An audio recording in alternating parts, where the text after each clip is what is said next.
Students, मैं Shiva Serena हाजिर हूँ आज फिर आपके लिए एक नया लेक्चर लेकर। और आज जो लेक्चर हम करने जा रहे हैं, आज जो टॉपिक हम करने जा रहे हैं वो है अक्षमता का प्रत्यय यानी कॉन्सेप्ट ऑफ डिसेबिलिटी। ये आज हम टॉपिक करने जा रहे हैं। उम्मीद करती हूँ कि आपको अच्छी तरह समझ में आएगा, तो मेरे साथ इस वीडियो में अंत तक बने रहिएगा। चलिए शुरू करते हैं।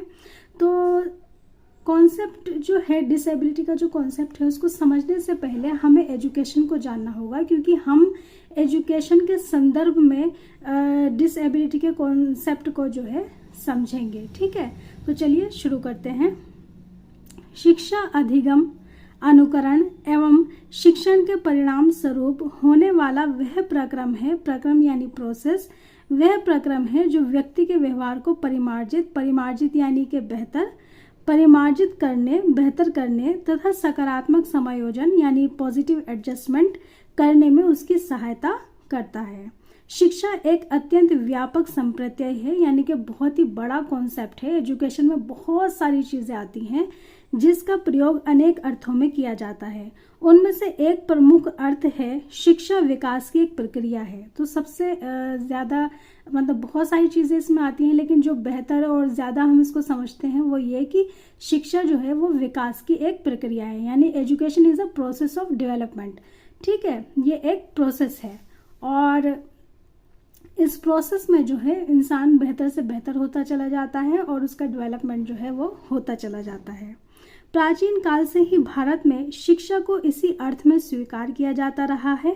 विकास के प्रत्यय को मुख्य रूप से ज्ञान यानी नॉलेज से जोड़ा जाता था और उसके संग्रहण यानी कि उसको लेना सीखना, उसके संग्रहण की प्रक्रिया में ही छात्रों के जीवन के दूसरे पक्षों शारीरिक, संवेगात्मक यानी कि इमोशनल, ठीक है, संवेगात्मक, नैतिक, सामाजिक एवं सांस्कृतिक आदि के विकास का ध्यान रखा जाता था। तो इसी प्रोसेस में जो है उसके ये सारे डेवलपमेंट जो है फिजिकल, इमोशनल, मॉरल है ना, सोशल और कल्चरली जो चीज़ें हैं उन सब का भी ध्यान रखा जाता था। गुरुजन एवं समाज इसे संपूर्ण व्यक्तित्व विकास की संज्ञा देते थे तथा छात्र उसी प्रक्रम के अंतर्गत शिक्षा एवं जीवन संबंधी सभी कौशलों का विकास कर लेते थे। ठीक है, तो ऐसा जो है प्राचीन समय में होता था। फ्रोबेल के शब्दों में शिक्षा वह प्रक्रिया है, यानी कि वो प्रोसेस है जिसके द्वारा बालक की आंतरिक शक्तियों को बाहर लाया जाता है। क्या कह रहे हैं वो? एजुकेशन ऐसी चीज़ है, ऐसा प्रोसेस है जिसके द्वारा क्या होता है, बच्चे के अंदर जो उसके अंदर पहले से एबिलिटी होती हैं, जो शक्तियाँ होती हैं, उनको बाहर लाया जाता है। Education is the process by which a child makes his internal abilities as external. Next है हमारे पास महात्मा गांधी। महात्मा गांधी जी मानते थे कि शिक्षा से मेरा अभिप्राय उस प्रक्रिया से है जो बालक व मनुष्य के शरीर, मन तथा आत्मा सभी रूपों का सर्वांगीण विकास करे, यानी कि उसका कंप्लीट डेवलपमेंट करे, ना केवल उसके शरीर का बल्कि उसके मन का और उसकी आत्मा का भी, सभी का। By education I mean all round drawing out the best in child and man body, mind and soul. ठीक है, तो इससे हमें क्या पता चलता है, इससे जो चीज़ें हमारे सामने क्लियर होती हैं। अतएव स्पष्ट है कि शिक्षा एक प्रक्रिया है, यानी एक प्रोसेस है जो स्वभाव से सतत है, यानी कि कंटिन्यूअस है। कंटिन्यूअस ये प्रोसेस चलता रहता है, हम लगातार जो है कुछ ना कुछ सीखते रहते हैं। Education is a process which is of continuous nature. शिक्षा एक सोद्देश्य प्रक्रिया है, यानी education is a purposeful process. कोई मकसद होता है, एजुकेशन ऐसे ही थोड़ी लेते हैं, हम किसी मकसद से ही लेते हैं ना। चाहे हमें बेहतर इंसान बनना है, अच्छा हमें कोई काम आगे चल के करना है, बहुत सारे पर्पस के लिए जो है एजुकेशन ली जाती है। ठीक है, बालक शिक्षा प्रक्रम का केंद्र बिंदु है। Child is the centre of the process of education. बच्चा जो है अब वो क्या है, केंद्र है शिक्षा प्रक्रिया का, इस प्रोसेस का। शिक्षा का उद्देश्य बालक का सर्वांगीण विकास करना है। अभी ऊपर हमने बात की कि एजुकेशन जो है वो पर्पस से ली जाती है, तो पर्पस क्या होता है इसका, बच्चे का सर्वांगीण विकास करना। जो बालक हमारे पास पढ़ने के लिए आते हैं या पढ़ते हैं, उनका हमें complete development, all round development जो है वो करना है। The prime goal of education is the all round development of child. ठीक है, चलिए अब आगे बढ़ते हैं। सर्वांगीण विकास एवं शैक्षिक आवश्यकताएं। अब यहाँ से जो है हमें और चीज़ें क्लियर होंगी और हम अब जानेंगे कि डिसेबिलिटी का फैक्टर जो है वो कैसे आता है। All round development and educational needs. शिक्षा में सर्वांगीण विकास एवं शैक्षिक आवश्यकताओं की पूर्ति पारस्परिक निर्भरता के दो महत्वपूर्ण प्रत्यय हैं। क्या कहा कि हमने जो बात की एजुकेशन से, अभी जो हमने समझा कि ये जो है ऑल राउंड डेवलपमेंट की बात करती है, तो इस ऑल राउंड डेवलपमेंट में जो है पारस्परिक निर्भरता होती है और पारस्परिक निर्भरता के दो प्रत्यय यानी कि दो कॉन्सेप्ट होते हैं। सभी मनोवैज्ञानिक यानी कि साइकोलॉजिस्ट, सभी मनोवैज्ञानिक एवं शिक्षाविद बालकों की विशेषताओं एवं शील गुणों की अद्वितीय यानी यूनिकनेस को मानते हैं, यानी कि हर बच्चा जो है अपने आप में यूनिक होता है। प्रत्येक बालक स्वयं में अद्वितीय एवं निरूपम है। निरूपम का मतलब क्या होता है? अतुलनीय, बेजोड़। बच्चा जो है, हर बच्चा अपने आप में अतुलनीय और बेजोड़ होता है और क्या होता है वो, यानी कि उसके जैसा कोई दूसरा नहीं, अद्वितीय होता है। उसके व्यक्तित्व के लक्षण एवं शील गुण प्रकार के दूसरे बच्चों के गुणों के समान होने के बावजूद भी वे स्वरूप एवं मात्रात्मक भिन्नता की दृष्टि से दूसरे बालकों से भिन्न हो सकते हैं। अब क्या बात आई यहाँ पे, बहुत ध्यान से इसको समझिए कि बच्चे जो हैं एक दूसरे से मिलते जुलते भी हैं, उनमें समानता भी होती है, लेकिन फिर भी उनमें क्या होता है, बहुत से गुणों के समान होने के बावजूद भी वे स्वरूप एवं मात्रात्मक भिन्नता की दृष्टि से दूसरे बालकों से भिन्न हो सकते हैं। किसमें? स्वरूप में और मात्रात्मक भिन्नता की दृष्टि से एक बालक दूसरे बालक से भिन्न हो सकता है, अलग हो सकता है। बौद्धिक क्षमता प्रत्येक बालक का जन्मजात गुण है।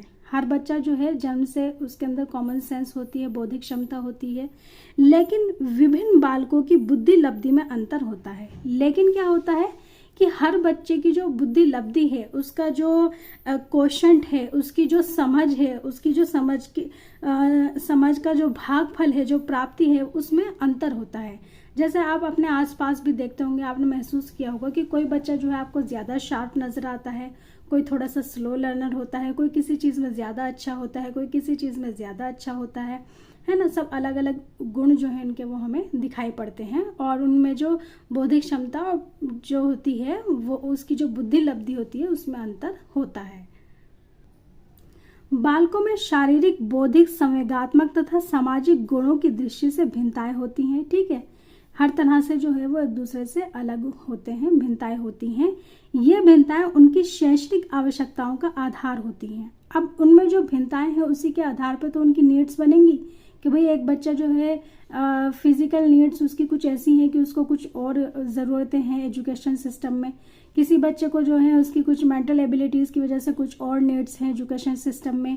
इन गुणों का अपसरण तथा अभाव विशेष सीमा के अंतर्गत होने वाले विचलन अथवा अभाव की स्थिति में बालकों को सामान्य कहा जाता है, जिनकी शिक्षा का प्रावधान सामान्य विद्यालयों में किया जाता है। यानी कि जब बच्चों का जो उनकी जो शारीरिक, बौद्धिक, संवेगात्मक तथा सामाजिक गुण जो हैं वो लगभग समान होते हैं और उनमें जो अभाव है और जो विचलन है वो जो है सामान्य होता है, तो वो बच्चे फिर सामान्य विद्यालय में सामान्य शिक्षा ग्रहण करते हैं, जिनकी शिक्षा का प्रावधान सामान्य विद्यालयों में किया जाता है। ठीक है, शारीरिक एवं अथवा मानसिक गुणों की विशेष विलक्षणता यानी कि कुछ खास कमियों की वजह से बालकों के विशिष्ट होने का अंकन करती है। जब उनमें कुछ खास विलक्षणता दिखाई देती है, कुछ विशेष विलक्षणता या कमी दिखाई देती है शारीरिक या मानसिक रूप में उनके गुणों में, तो फिर वो बच्चे जो है कुछ विशिष्ट जो है हमें समझ में आ जाता है कि ये कुछ खास बच्चे हैं, कुछ विशिष्ट हैं, उनके विशिष्ट होने का अंकन करती है। तथा ऐसे बालकों की शैक्षिक आवश्यकताएं दूसरे सामान्य कहे जाने वाले बालकों से भिन्न होती हैं। अब ऐसे बच्चे जो होते हैं, जो विशेष विलक्षणता वाले बच्चे होते हैं, वो सामान्य बच्चों के साथ जो है उनके लिए एजुकेशन लेना सामान्य एनवायरनमेंट में थोड़ा सा मुश्किल होता है।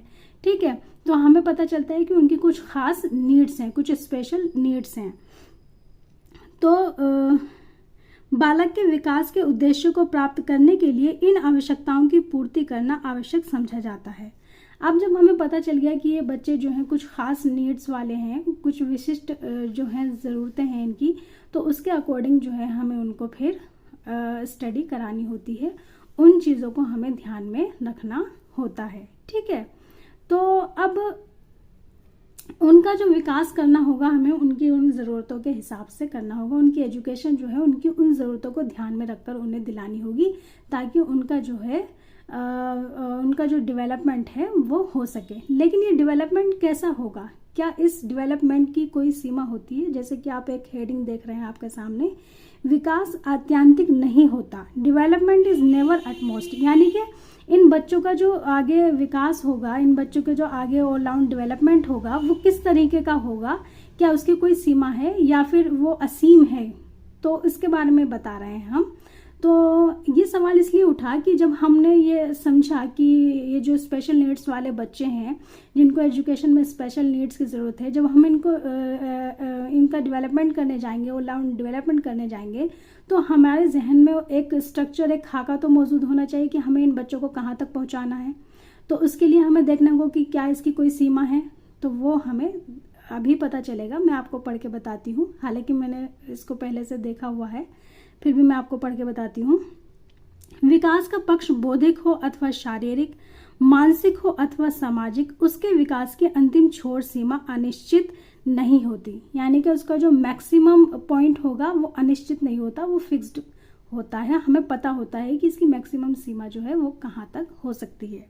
इसलिए विशिष्ट अथवा आसक्त बालकों, यानी कि जो खास बच्चे होते हैं या आसक्त बच्चे जो होते हैं, आसक्त से अब मेरा मतलब समझ ही गए होंगे। यहाँ हम आसक्त बच्चों का इस्तेमाल जो है डिसेबल बच्चों के लिए कर रहे हैं। ठीक है, आसक्त बालकों की शैक्षिक आवश्यकताओं की पूर्ति का संबंध उनके जीवन के विभिन्न पक्षों के इष्टतम विकास से ही होता है।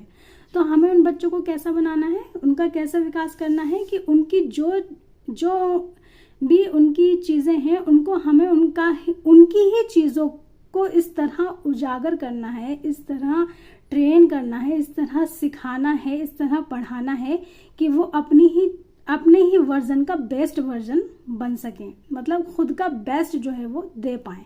इतना हमें उनको पहुंचाना है, उस सीमा तक उनका विकास हमें करना है कि वो अपने ही बेस्ट वर्जन को सामने ला सकें।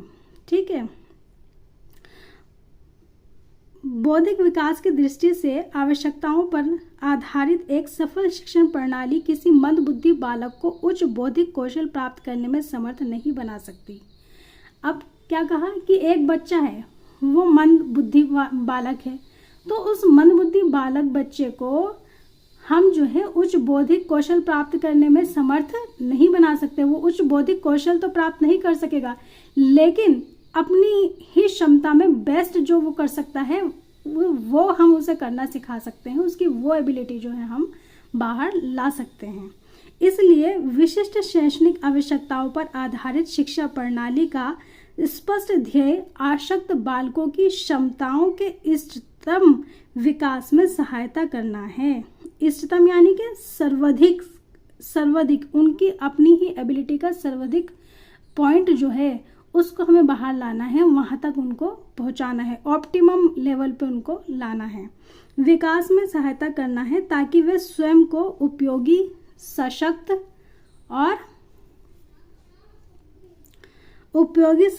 समर्थ एवं सक्षम समझें तथा सामान्य बालकों की भांति ही शिक्षा ग्रहण करें, उपलब्धियां प्राप्त करें तथा उन्नति करें। ठीक है, तो मैं समझती हूँ कि आपको क्लियर हो गया होगा पॉइंट। अब जो है आप इसको अच्छी तरह समझ पाए होंगे कि कॉन्सेप्ट ऑफ डिसेबिलिटी क्या है, और इसका जो है ऐसे बच्चों का ऑल राउंड डेवलपमेंट जो है वो हमें किस तरह करना है। हमें उनकी ही क्षमताओं का बेस्ट जो वर्जन है वहाँ तक उन्हें पहुँचाना है, और वहाँ तक उनकी एबिलिटी को पहुंचाकर हमें क्या करना है, हमें उनको ऐसा बनाना है कि वो बच्चे सशक्त बन सके, बाकी समाज के लोगों के साथ जो है अच्छे से एडजस्ट कर सके, अच्छी समझ उनको हासिल हो सके, और अच्छी तरह शिक्षा ग्रहण करके वो उपलब्धियां प्राप्त करें और उनके जीवन में उनकी उन्नति हो। ठीक है, तो ये था हमारा ये कॉन्सेप्ट। उम्मीद करती हूँ कि कॉन्सेप्ट आपको अच्छी तरह क्लियर हुआ होगा और अच्छी तरह आपको समझ में आया होगा। इसी के साथ यहाँ पर जो है हमारी ये क्लास समाप्त होती है। आपको अगर ये वीडियो अच्छी लगी है तो प्लीज़ इसको लाइक शेयर एंड सब्सक्राइब ज़रूर करें। और इसी के साथ मैं आपका शुक्र अदा करती हूँ कि आपने जो है यहाँ तक मेरा साथ दिया और इस वीडियो को पूरा देखा। Thank you for watching this video. Thank you once again.